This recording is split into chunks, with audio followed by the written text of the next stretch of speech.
Hey, fight fans, welcome back to Carlo Prusa MMA. I'm back at you with another guest. My guest today is a top welterweight prospect. He's fresh off of a Cage Warriors victory. He is the 5-0 undefeated top MMA prospect, Mr. Anthony Orozco. Anthony, what's going on, man? You still feeling good from Friday night? Yeah, bro, feeling great. Thank you for the intro. That was fire. I really got to live and bask in that one more time. Thank you. Absolutely, man. You know, putting that 5-0 now in front of your record.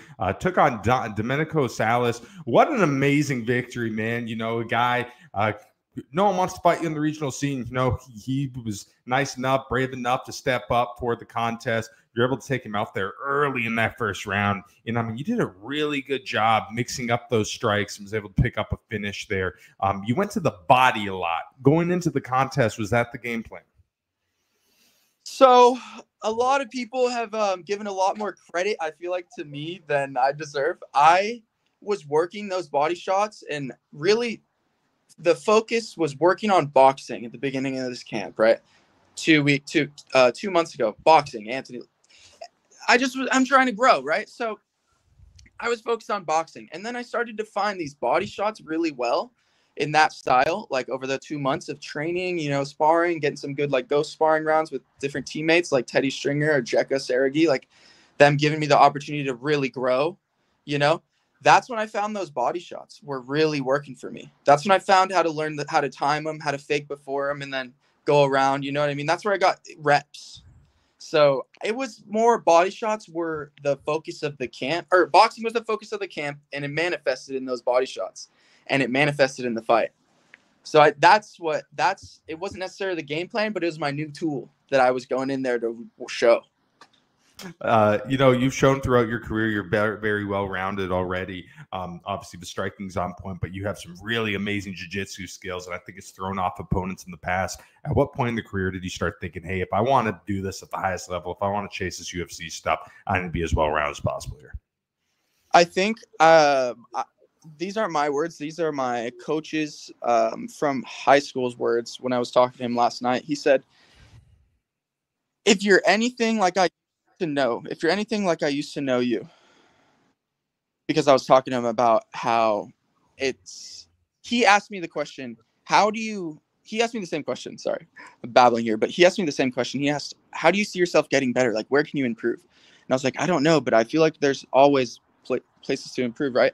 And he said, if you're anything like you used to be, you're always looking to get better. You're always looking to get better. And so for me, that hit home, and I think that answers this question. I think I'm always looking to get better, and I think it's just because I'm addicted to getting better. Like, I really am satisfied with the getting better at boxing from this fight, getting better at just what manifested in the fight, you know, like those liver shots, those tap to the head and then go for the body, you know, like just the striking, how it's evolved, you know. So I think it's just me constantly having an urge in my body to get better. You know, what is that like? I mean, can you even describe what it's like to be able to finish an opponent there, like early in the first round like that?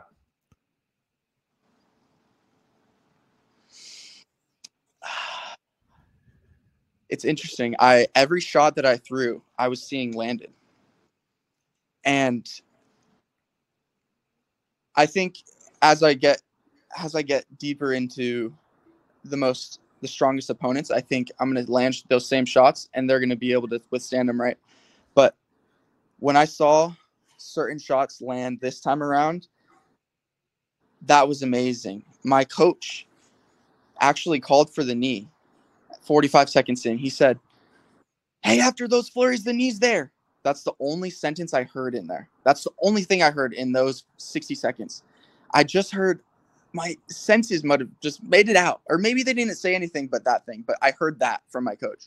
He called for the knee, and I hit the flurry and then threw the knee, and it was there. It landed. It shut him down. My reaction when I saw him wince, my girlfriend slowed the video down today. She's like, dude, your eyes open up and you go on, like, you hurt him and you like got excited and you went for that same spot. You tried to punish it. You saw blood, you know? And yeah, it was one of the craziest things to see my instincts rise up, like to see it from an outsider's point of view. Cause I remember when it landed, I saw him wince, and I just like something took over, and I just went. So I was basically, all to answer your question, it's just flow state, man. I'm just flow stating.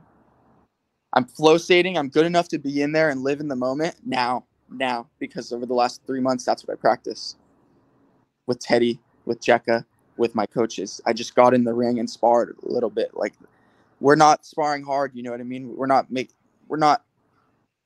trying to hurt anyone, but we're just trying to get better. So yeah, it was the culmination of everything, just condensed in 1 minute. You know what?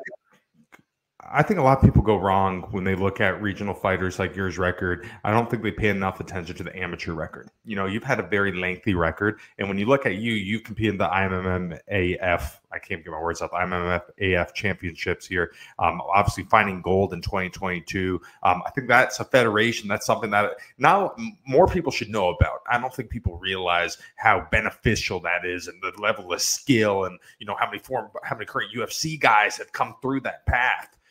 For you, were you really proud of your performances there? Is that something you really take pride in? Yeah, I do. It was because it was the most professional I've been. I got a rep at being as professional as possible, showing up, different country, not just showing up and showing out, you know what I mean? Just, yeah, being that guy, being the representative for the US, you know what I mean? It put some hair on the chest. What was some of the reasons why you wanted to do such a lengthy amateur career? Was it just trying to get as well rounded as possible? I think when timeline wise, it was pretty quick, but I had 10 fights in the course of 2.5 years, 2 years of amateur. No, 1.5. Okay. 1.5 years. In 1.5 years, I squeezed 10 fights in. Reps. You know, I'm a wrestler. Did you know I wrestled in college? Oh, yeah. And a two-time NAIA champion? Two-time NAIA champion. We could talk about that as well. I actually want to talk about that because my wrestling career kind of shaped me. But fuck, did I lose it?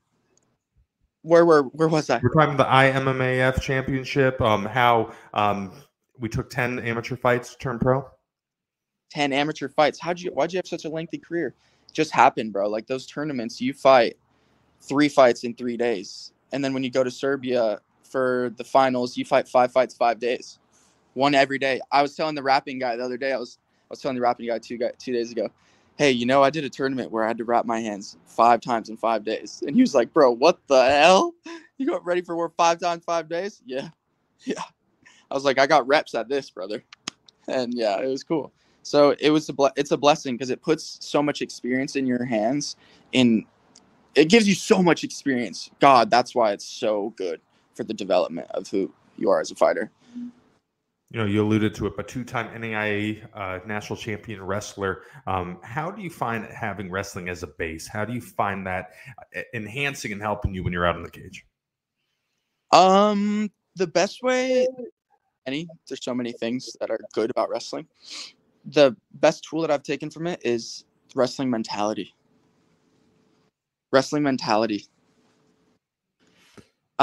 Just getting in and being able to grind something out. You can see that really come out in my third professional fight against Lucas Rodriguez. He had some answers to my game, so we went for a 15-minute. We had a 15-minute fight. He took me to decision, but it was what helped me was the wrestling grind mindset, toughing it out, gritting your teeth, and soldiering on. Do you feel that having that wrestling background, did that make the transition to learning BJJ maybe a little easier? Yeah, I had won a black belt tournament, a smaller black belt tournament in my area, like a year in, which is not to say I would be every black belt at all. It was maybe there were some guys that got an early black belt, but I was just positionally just stronger than them and more physical than them.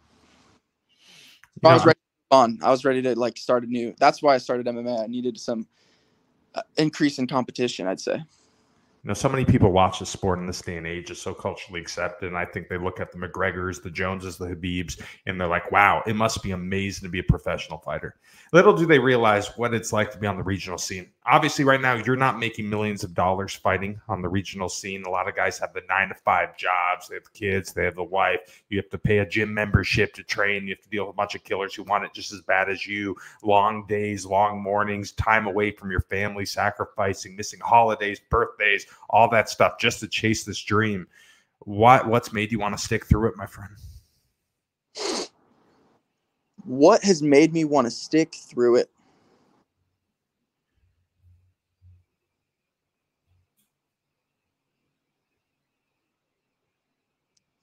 I kind of alluded to it earlier. I'd say it's something inside of me that just wants to get better.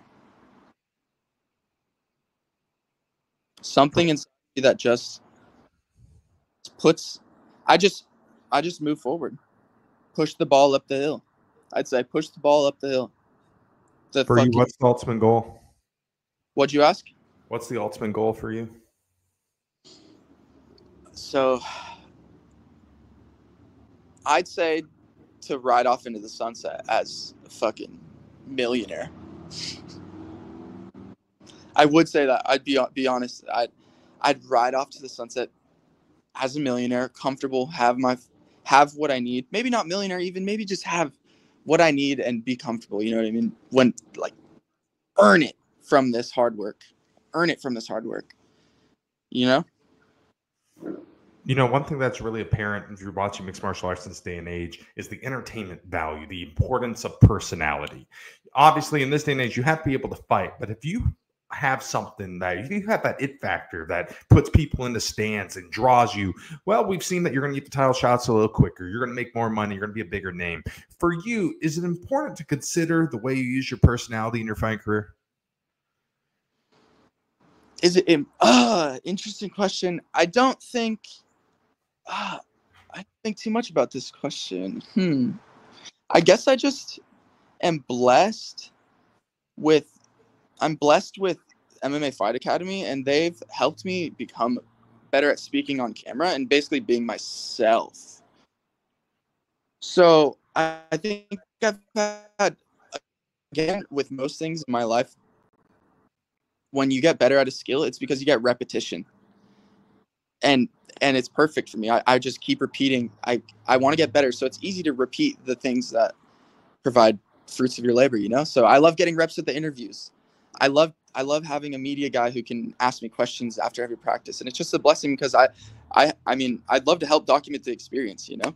So yeah, I mean, I guess if a camera's in front of me, I just like to talk to the people, you know? I guess I just like getting reps at it.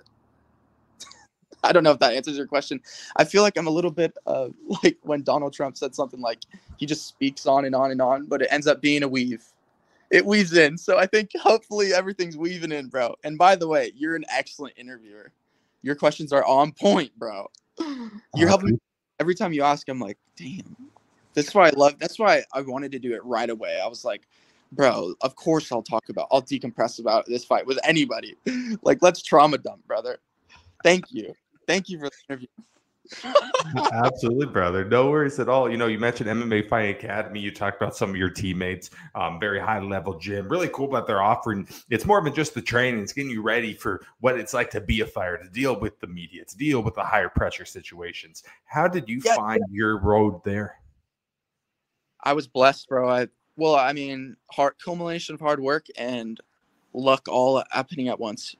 I was training with the arena under Vince Salvador and Coach Chuck Martinez, training with Bobby Winther, and that was the San Diego gym that I was training at, getting better at, and like that's my team, my family. But I had a great camp there, and they set me up for an alley-oop. We showed out in my professional debut with Cage Warriors in San Diego 1 year, 6 months ago, June 2023. I showed out and had one of the best professional debuts of all time. I went in there. The guy pressed me. I got a really unique a really dope takedown off of his single leg. was beating him up, then cut him. Was beating him up for a minute, but couldn't get the finish. I was trying out elbows for the first time, because I was an amateur. Trying out elbows, not working out with the ground and pound. Really wasn't a ground and pound guy yet. Didn't really know how to do it, but couldn't find the finish. So I stand up and I cut him and I say, stand up. So I stand him up, and in the next 20 seconds, I throw a leg kick and then throw a dashing in overhand right, and I knock him out. Crowd goes wild. It was my debut. My family, that was when I had the biggest AO army there because it was like a big moment. I'm going and debuting, you know what I mean? Everyone's coming. Showed out for the city. Everyone blew up. The place was going crazy. Perfect debut. Joe Rogan followed me the next day after that. And so I think it was just like an insane experience. And I feel like that's what it's like. That's what I can do. Like, I'm just good at entertaining. So I think it was an insane experience. And I think I was picked up by MMA Fight Academy because I had a lot of potential in so many realms. I was a skilled fighter. On paper, I'm a fucking beast. 9-1 as an amateur. Only lost to Sultan Amarov in IMMAF. Only lost to him. A split decision. Motherfucker. Still has my number. My mom wants me to get that one back. She told me the other day, she's like, you need to get Sultan Amarov back. And I'm like, all right, he's across the world in Bahrain, but fuck, I know. I want him, Mom. Let's do it. He would never fight. He would never fight me again. He would never fight me. I leave people saying to their coach, when I'm pushed to deep waters and we go to deep waters, they say, I never want to fight that guy again. I'll grind you out. That's what I did. That's what I did when I wasn't good at wrestling, and when I wasn't the best at wrestling. I was my first 4 years. What I could do, grind someone out and get the win when they were better than me. You're fighting over in Cage Warriors, a promotion that so many great guys in the past have fought for. Obviously, the Conor McGregors of the world, Patty Pimblets, Gegard Mousasi, Jeff Monsam, and the names go on and on. It's pretty cool to be able to represent, that promotion and know that some of the biggest names we've ever seen have come from where you're at right now. You know what? I'm talking about Cage Warriors. Yeah, I love this question because it brings up a thought that I've been having. I want to be the Cage Warriors champion because of that accolade. Who are your peers? Conor McGregor, Patty Pimblett, Michael Bisping, Tom Aspinall, Morgan Charrier right now in the UFC just got a crazy knockout. Whoa. I want to be a Cage Warriors champ, and I'm at a fork in the road, man, because I'm so good. I'm so good at fighting. I'm so perfect for this fucking game that UFC's might be next. I might not have time to do Cage Warriors champ. Politics someone's managed by the same guy in Cage Warriors, so we don't want to fight. I don't have time for that. But also, I do, but I don't. I can go on and we can get the ball rolling in the UFC, the big game. So I'm at a crossroads, but all to say, Cage Warriors, I want that most prestigious position. I do, but we'll see. I'm not closing any door. You know what I mean? Opportunities. Let's go. Is that what you want next? Ideally, if you're fighting for Cage Warriors again, is it a title shot? Is that going to be what's on your mind? On my mind are, most realistically, on my mind, so many facets. There's guys in this division, in Cage Warriors division, in Cage Warriors welterweights that are fucking good and aren't the champ. There's a lot of number one contenders. Part of me wants to fight all of them. Part of me knows I can't fight all of them. Part of me knows that I should go for the belt. Part of me wants to do this. Part of me wants to do that. But what I want, I don't know, man. I want to fight O'Neal Brown. I want to fight Sean Clancy. I want to fight for the belt. I want to take it from that Irishman, Patrick Sheehan. These are guys that if you don't know, everyone should know. They're welterweights and cage warriors. They're good. They're really good. I want to fight them all. But I also want to go to the UFC, and I want to get the ball rolling. Let's do our thing in the UFC, because we can take over UFC, and we can have good fights in the UFC. There's good guys in the UFC. There's going to be good guys always. You know, that one said do I put my energy into those good guys there? I don't know. That 170 division is absolutely stacked in the UFC. And every August in the UFC, they do the show called Dana White Contender Series.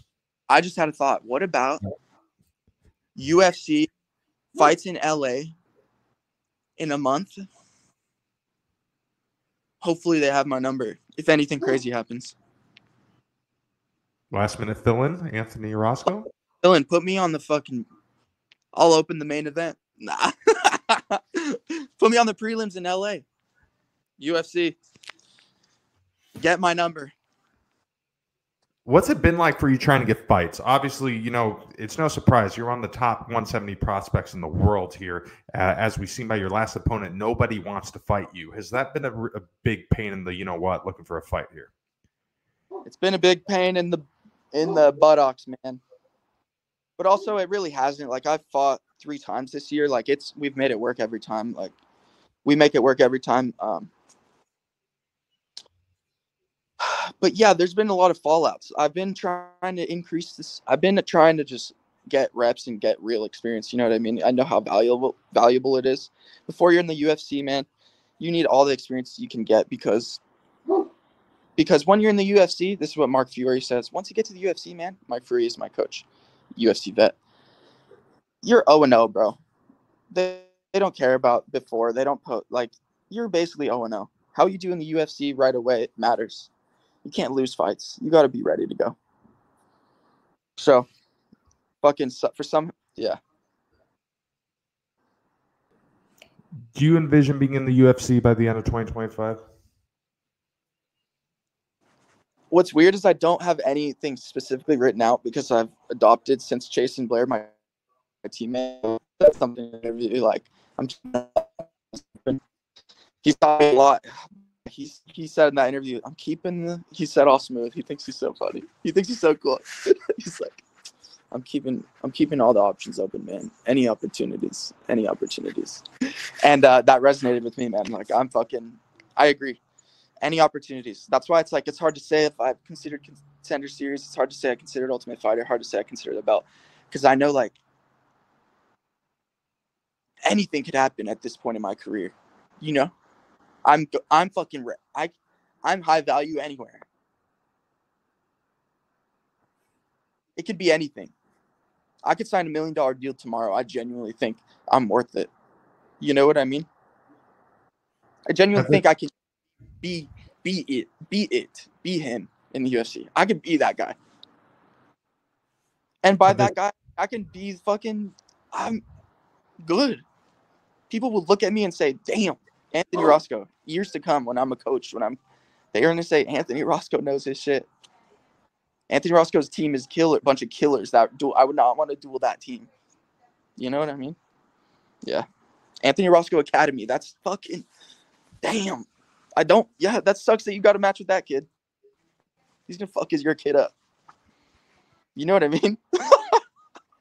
Are you really starting to feel Are you starting to feel the attention now, man? Obviously, you're talked about. You're a top prospect. You're getting more followers and more followers every single fight.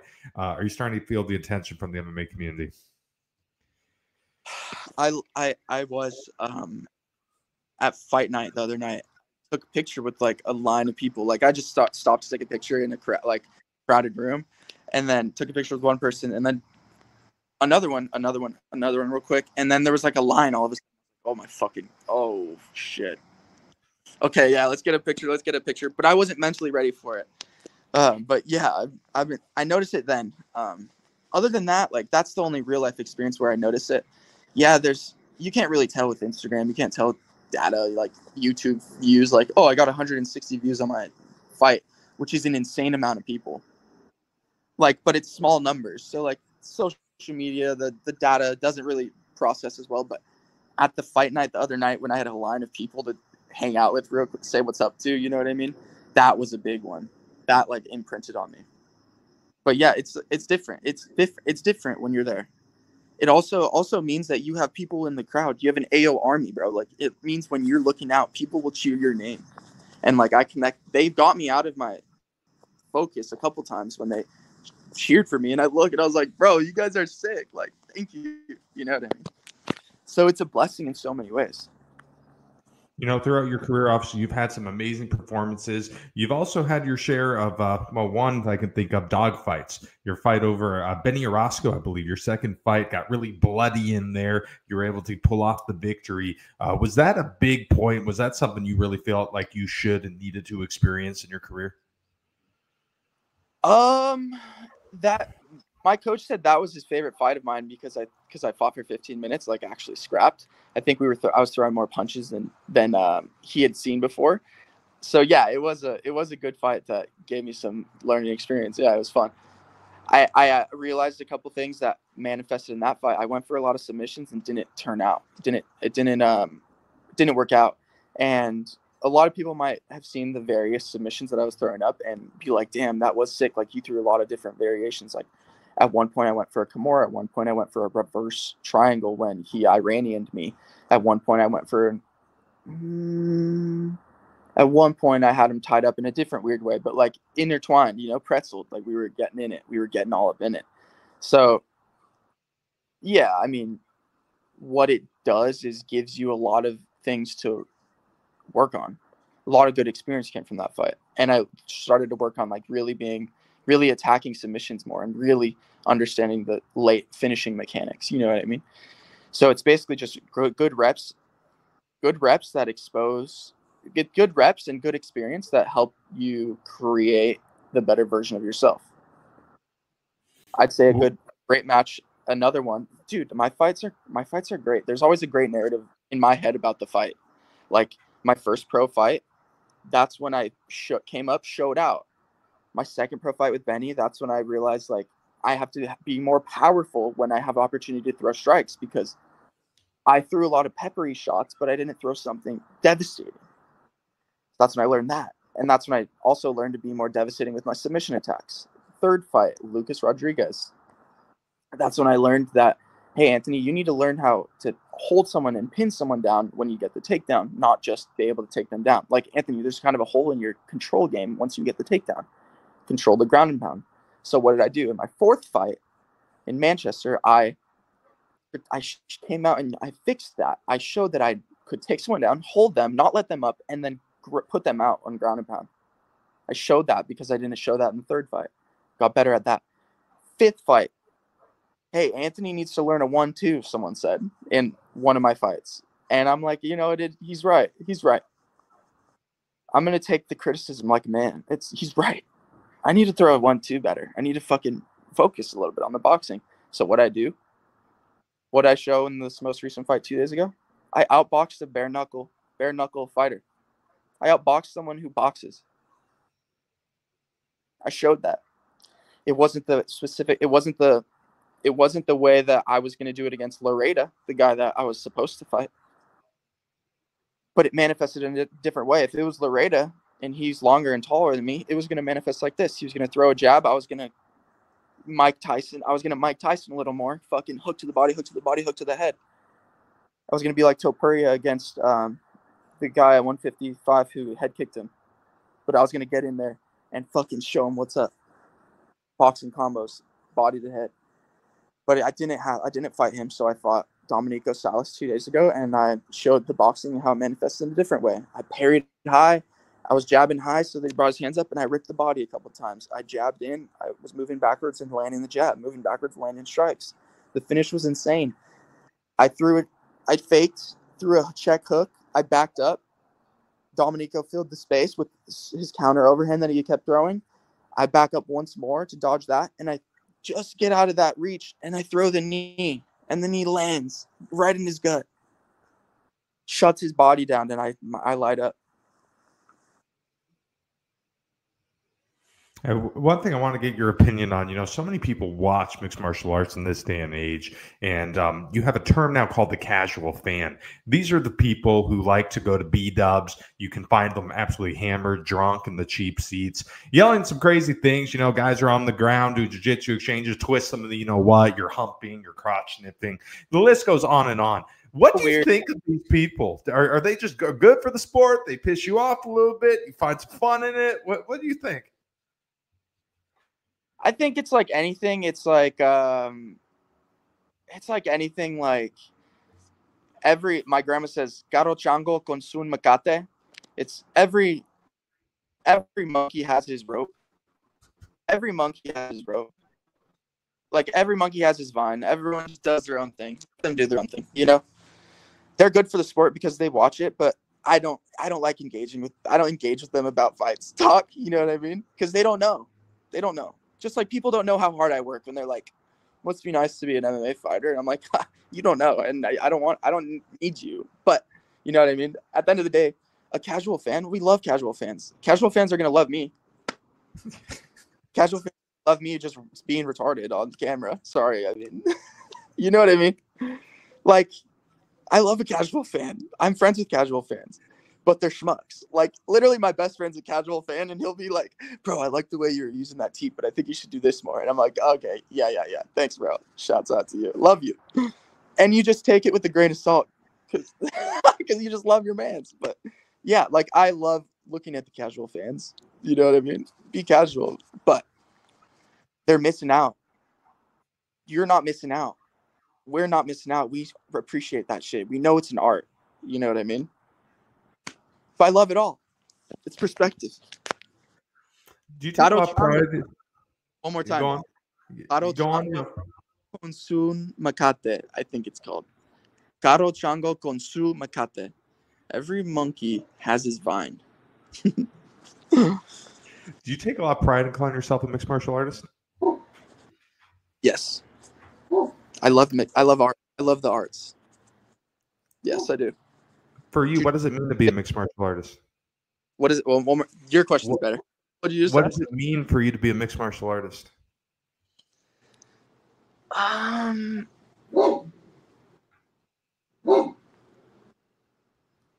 be honest, I have a tiny brain. Like, what does it mean to be a martial artist? I don't. For me, my favorite part about it is like not proving, but like learning and then applying and showcasing. I think that's the funnest part for me. I like learning something, applying it, and showcasing that I'm fucking sick at it. It's like you know what I mean? I'd say that's what it is. Like, I don't think about that word, even martial artist. That's a big word. I say fighter type shit. So it's like, I don't know. But it's me just getting better at it. But I recognize that it's an art. And you know what I also recognize that you'd probably like it coincides with the word martial artist. It's like same vibe. Wait, my brain, like I said, is retarded. It's martial artist. Hold on. I was threading. I was going all over the place. Carlo. Okay. Flow state. I need to walk to have ideas. It was flow state. Like, my favorite thing is being in flow state and showing and seeing how the art manifests. Because flow state is what I am addicted to. Like, for example, Jimi Hendrix flow stating on the guitar. That's why I walk out to Jimi Hendrix, because he dials me in, because I think about Jimi Hendrix flow stating. And I guess what you can say is Jimi Hendrix was an artist and I'm an artist as well in my own way. I do feel like Jimmy out there. I feel like Jimi Hendrix out there. I feel like, what is another flow state thing? I feel like when I'm running, I'm out there, flow stating. Like, I feel like I just channel that flow state and I channel that art. And yeah, I do take a lot of pride in that. Because I'm something, wow, this is beautiful. I'm something that I get the ability to let this art come out of the human body and show a display of art that's bigger than me. It's just like a silhouette of me. Like, imagine the silhouette of me. Like, that's art. Someone fucking make the silhouette and let me see it. Like, I want the silhouette. Someone black my fight out with Dominico, or black any fight out and show me the silhouette. Like, that's the coolest thing, actually. Holy shit. All right, last question.